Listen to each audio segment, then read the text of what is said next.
आपको नहीं लगता कि मोदी का राष्ट्रवाद भारी पड़ने वाला है? राष्ट्रवाद कैसा राष्ट्रवाद? दो तरह का राष्ट्रवाद है, एक भारतीय राष्ट्रवाद, एक भारतीय जनता पार्टी का राष्ट्रवाद। भावनाओं के मुद्दे पर चुनाव पर जब वोटिंग करेंगे तो आपके सामने नेता क्यों काम करेगा? मैं निवेदन हाथ जोड़कर करना चाहता हूं कि अगला चुनाव केवल विकास के मुद्दे पर लड़े, न कि किसी भावनात्मक मुद्दे पर लड़े।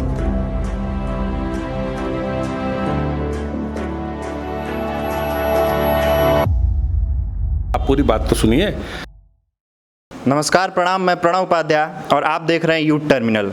जैसा कि आप जानते हैं कि 2022 विधानसभा चुनाव का विषाद बीत चुका है और पार्टियां अपनी तैयारी में पूरी तरीके से जुट चुकी है।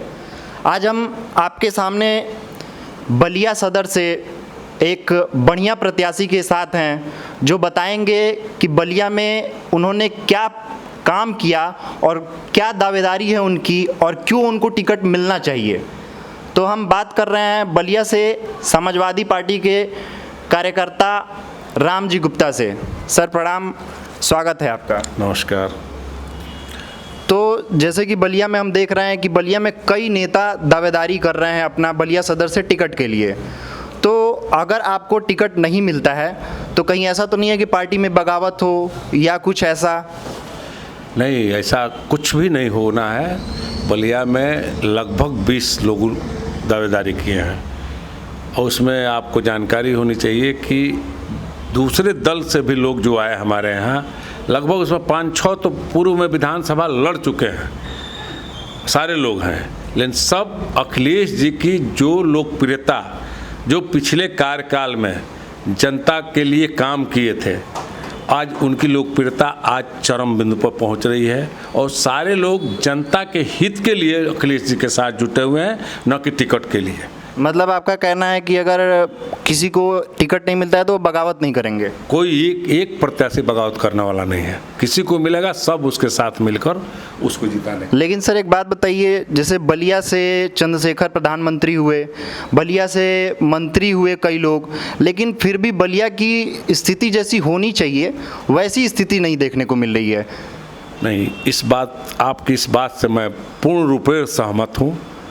यहाँ पर जनप्रतिनिधि बहुत रियल कम जनप्रतिनिधि हुए जो विकास का काम देखे। जैसे हमारे आज के पार्टी विधानसभा में जो हमारे विपक्ष के नेता हैं राम गोविंद चौधरी, जाकर उनके क्षेत्र देखिए, जो बड़ी बड़ी पुल जो उत्तर प्रदेश सरकार की बस की नहीं है, वो भी पुल बनाने का काम अखिलेश जी ने किया, बिहार से जोड़ने का काम। बलिया में अखिलेश जी ने बिहार से जोड़ने का काम किया, तो अखिलेश जी ने तो किया। और भले लेकिन फिर भी जो बलिया मेन सिटी की स्थिति देखी जाए, अभी जैसे मानसून चल रहा है, मानसून में स्थिति एकदम नाजुक बनी हुई है, एक्सीडेंट पे एक्सीडेंट हो रहा है, पानी भरा हुआ है। इसका जिम्मेदार कौन है? इसके जिम्मेदार तो वर्तमान सरकार है। लेकिन वर्तमान सरकार, इसके पिछले सरकार ने अगर अच्छा किया होता तो शायद ये स्थिति ना होती जो अभी है। बात तो आपकी 100% सही है, लेकिन पिछली सरकार में अच्छे काम हुए और काम का प्रयास हुआ। वो पुराने जो प्रोजेक्ट हैं सारे अधूरे पड़े हुए हैं। जैसे सीवर है, सीवर आज तक अधूरे पड़े हुए हैं। अखिलेश जी के ज़माने से पूरा काम 80% हो गया है और 20% काम ये 4.5 साल बीतने के बाद भी ये बीजेपी की गवर्नमेंट उसको पूरा नहीं कर रही थी। इसके किसको कमी मानेंगे आप खुद समझ सकते हैं, जनता खुद समझ रही है, वो बताए। अच्छा, आपके जो समाजवादी पार्टी के मुखिया अखिलेश यादव, इन्होंने वैक्सीन को लेके, मतलब लोगों का कहना था कि इन्होंने अफवाह फैला दिया कि ये बीजेपी का टीका है, हम नहीं लगाएंगे। और यही वजह रह गया कि जैसे कल देश में क्या हुआ है कि 21 जून को देश में 80 लाख वैक्सीनेशन हुआ है, जिसमें यूपी की जनसंख्या होने के बावजूद सिर्फ 6 लाख लोगों ने वैक्सीन लगाया। आपकी बात ये तथाकथित मान भी लूँ तो आज तक नोट कर लीजिए, आज तक मैं कह रहा हूँ कि उत्तर प्रदेश में मात्र 2% वैक्सीनेशन हुआ है। परसेंट नहीं बताते हैं बीजेपी के लोग, 80 लाख बता देंगे, 70 लाख बता देंगे, लेकिन परसेंट कितना हुआ पूरे देश में?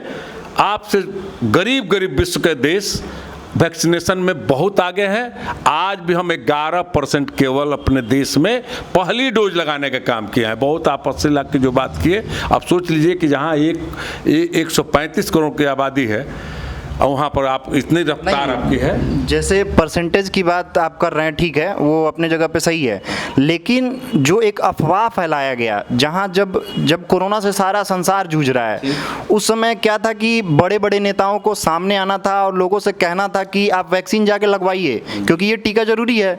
उस समय अखिलेश यादव का बयान आता है कि ये तो बीजेपी का टीका है, अरे जाओ मैं नहीं लगवाऊंगा।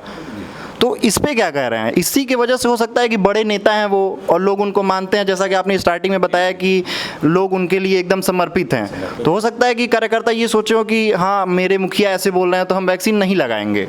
आप केवल एक वर्ड पकड़ लिए कि अखिलेश जी ने कहा कि बीजेपी का वैक्सीन है।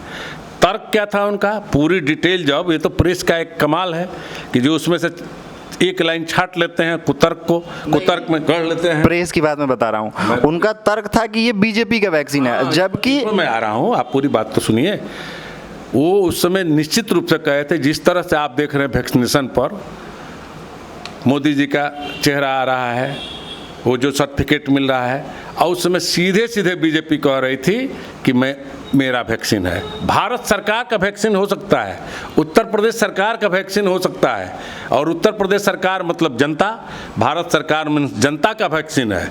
35,000 करोड़ रुपया बजट में रखने के बाद आप ये इस पर कभी सवाल नहीं पूछे कि केंद्र लेगा इतने में, राज्य सरकार को दिया जाएगा इतने में, प्राइवेट को दिया जाएगा इतने में, और जनता के दबाव से, अखिलेश जी के इस दबाव से ही आज इनको झुकना पड़ा और कहा कि पूरी केंद्र सरकार ने इस बात को आप नहीं उठाएंगे।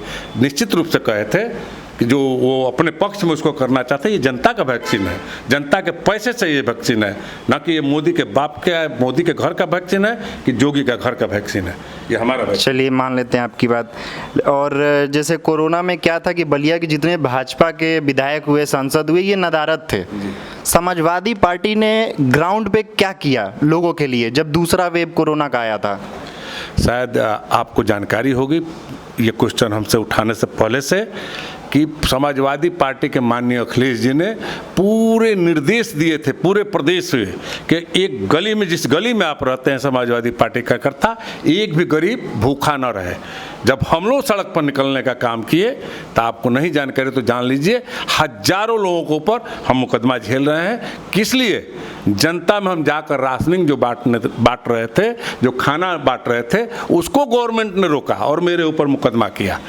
तो बताइए, उस दिशा में जितना हमने किया है, उसके बाद भी हमने किया, डरे नहीं, हमारे लोग डरे नहीं। अखिलेश जी के निर्देश को पालन करते हुए पूरे प्रदेश में हमने राशनिंग, जो भी सहायता होना था, हमारी जितनी क्षमता थी पार्टी की, उतना हमने किया। लेकिन इस पर रोक लगाई गई थी बीजेपी की तरफ से और हमको मुकदमा में फंसाया गया, जेलों में डाला गया। जिस तरह से बैठकों का दौर जारी है सीएम योगी को लेके कि एक तरफ बयान आ रहा है केशव प्रसाद मौर्य का कि दिल्ली का नेतृत्व तय करेगा कि 22 में किसको सीएम बनाना है, और एक स्वतंत्र देव सिंह का बयान आ रहा है भाजपा के अध्यक्ष का कि योगी से ही हम सीएम, योगी ही सीएम का चेहरा होंगे। तो आपके पार्टी के लिए तो ये खुशी की बात होगी कि आपस में ही ये फूट है। देखिए, फूट उनका कुछ नहीं है, उनके पास एक पुड़िया होता है, किस वक्त क्या निकालना है, तो फिर लालीपाप बैकवर्ड को देना शुरू, क्योंकि जानते हैं 36% यादव को मान लीजिए समाजवादी पार्टी से जुटा हुआ है, मुसलमान मान लेते हैं, शेड्यूल कास्ट जुटा हुआ है, Bahujan Samaj party, other backwards इस प्रदेश में 36% निवास करते हैं, और 36% वोट की बदौलत ही किसी की पूर्ण बहुमत की सरकार आती है। और उस समय हमेशा 36% का वोट लेकर 300 से ऊपर सीट पा गए विधानसभा में, उनको ठेंगा दिखा दिए उनको। फिर वो अब मूव कर गए हैं हमारे तरफ, अखिलेश जी के तरफ मूव कर गए हैं, उनको फिर अपने पाले में करने के लिए एक शगुफा है, और इसके अलावा कुछ नहीं, जोगी हटने वाला नहीं। मतलब यादव और मुस्लिम फैक्टर आप लोगों का है यूपी में, मान लें? नहीं, ये हमने कहा, आप पूरी बात हमारी सुन में रहे हो। यादव मुस्लिम, जैसे बीजेपी का वोट ब्राह्मण क्षत्रिय वैश्य ये माना जाता है। मतलब ये मानते हैं आप? एकदम मानते हैं, एकदम मानते हैं कि हमारा बेस वोट हमारा यादव और मुसलमान है, बीएसपी का बेस वोट शेड्यूल कास्ट है। तो अगर यादव और मुसलमान है तो फिर तो ओवैसी भी 100 सीट पे लड़ रहे हैं, फिर तो आप लोगों को दिक्कत होने वाली है। बंगाल आपने नहीं देखा क्या? अभी ओवैसी तो खूब लड़ा। अब हमारे मुसलमान समझ गए हैं कि ये भाजपा का एजेंट है, हाँ, ये केवल हमारे बीच आ रहा है हमको डिवाइड करके और भाजपा को फायदा पहुंचाने के लिए। जो भी उधर कदम मुसलमान पूरे देश का समझ गया, वैसे कि यहाँ कुछ नहीं चलने वाला। चलिए, ओवैसी का नहीं चलने वाला है, जबकि चाचा शिवपाल जो हैं, अखिलेश यादव अपने पुराने बयान में बोले हैं कि शिवपाल सिंह को, वो शिवपाल यादव को ले सकते हैं, तो और शिवपाल जो हैं वो ओवैसी के साथ मीटिंग कर रहे हैं। करने दीजिए भाई, बड़े नेता हैं, शिवपाल जी को भी हमारे बड़े नेता हैं। स्ट्रेटेजी हर चीज़ अब राम जी गुप्ता नहीं बता सकते हैं। पार्टी ऊपर क्या स्ट्रेटेजी ले रही है, रणनीतिक और कूटनीतिक दोनों अलग अलग विषय होता है हर पार्टियों का। तो अगर ओवैसी आना चाहे, सपा के साथ मिलना चाहे तो ये हमारे राष्ट्रीय अध्यक्ष बताएंगे। इसके विषय पर मैं बोलने का हकदार नहीं हूँ, न मेरे पास उतनी ताकत है। आपको नहीं लगता कि मोदी का राष्ट्रवाद भारी पड़ने वाला है? राष्ट्रवाद कैसा राष्ट्रवाद? दो तरह का राष्ट्रवाद है, एक भारतीय राष्ट्रवाद, एक भारतीय जनता पार्टी का राष्ट्रवाद। तो कौन सा राष्ट्रवाद, पहले हमको ये समझाइए। भारतीय राष्ट्रवादी तो मैं भी हूँ, भाजपाई राष्ट्रवादी नहीं हूँ। तो भाजपाई राष्ट्रवादी इस समय भारी नहीं पड़ने जा रहा है। 24 में आपको, 22 के तो छोड़िए, 22 में तो पता ही चलेगा, 24 में पता चल जाएगा। इस बार भारतीय राष्ट्रवाद आगे रहेगा, भाजपाई राष्ट्रवाद का नस्तनबूत हो जाएगा।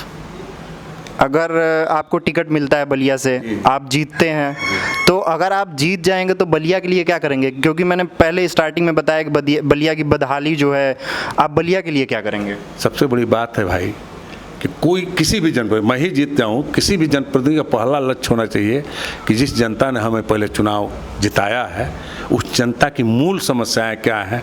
और मूल समस्याएं आप भी जानते हैं, मैं भी जानता हूं, 44 साल से राजनीति करता हूं। तो मूल समस्याओं के निराकरण पर पहला हमारा ध्यान रहेगा। जो नाली, पानी, जो मूल समस्या, रोजी रोटी कुछ नहीं है, उस पर पहला ध्यान रहेगा, उसके बाद कुछ और होगा। नहीं, ये तो सारे नेता अगर ऐसा करने लगे, मूल समस्याओं पे अगर ध्यान देना रहे, तो फिर तो लड़ाई की कोई बात ही नहीं है। नेता आते हैं, चुनाव के समय लोगों के पास दिखते हैं, फिर गायब हो जाते हैं। अब इस पर आप पूछेंगे तो मैं तो नेता के साथ साथ जनता को भी दोषी मानूंगा। जनता क्यों? जनता इसलिए कि वो नेताओं का चुनाव नहीं करती है, वो जातियों का चुनाव करती है, वो धर्मों का चुनाव करती है। तो जैसा आप बोएंगे वही तो पाएंगे। अगर पेड़ लगाएंगे बबुल का, तो आम कहाँ से पाएंगे? जनता को भी मैं निवेदन हाथ जोड़कर करना चाहता हूँ कि अगला चुनाव केवल विकास के मुद्दे पर लड़े, न कि किसी भावनात्मक मुद्दे पर लड़े। भावनाओं के मुद्दे पर चुनाव पर जब वोटिंग करेंगे तो आपके सामने नेता क्यों काम करेगा? वो जानता है कि मुझे वोट नहीं दिया है। यहाँ तो बोलता है, ये हमारा MP बोलता है, आज डंके के चोट पर बोलता है वीरेंद्र सिंह मस्त, कि मुझे जनता वोट दी है, ये वोट तो मोदी जी को दी है, मुझे तो क्यों वो काम करेंगे। जब तक आप लोकल जनप्रतिनिधि को भी वोट नहीं देंगे, तब तक वो लोकल जनप्रतिनिधि तो आवारा होगा ही। 22 में कितनी सीटें ला रहे हैं? 22 में 300 से ऊपर, मतलब 300 प्लस। 300 प्लस एकदम, इसमें कहीं दो राय नहीं है। आपके बदौलत, आम जनता की बदौलत। हमारी ताकत क्या है? अखिलेश जी की ताकत क्या है? आप हैं। और ये पूरी जनता, आप तो ग्राउंड पर काम करते हैं, आप खुद जानते होंगे, लेकिन आप नहीं बताएंगे। आप लोग भी जान गए हैं कि अखिलेश जी को कोई रोक नहीं रहा है, 300 प्लस के साथ आ रहे हैं। जी, बात करने के लिए बहुत बहुत धन्यवाद। आपका भी बहुत बहुत धन्यवाद। तो आप देख रहे थे यूथ टर्मिनल और हमारे साथ थे बलिया से राम जी गुप्ता। धन्यवाद, देखते रहिए यूथ टर्मिनल।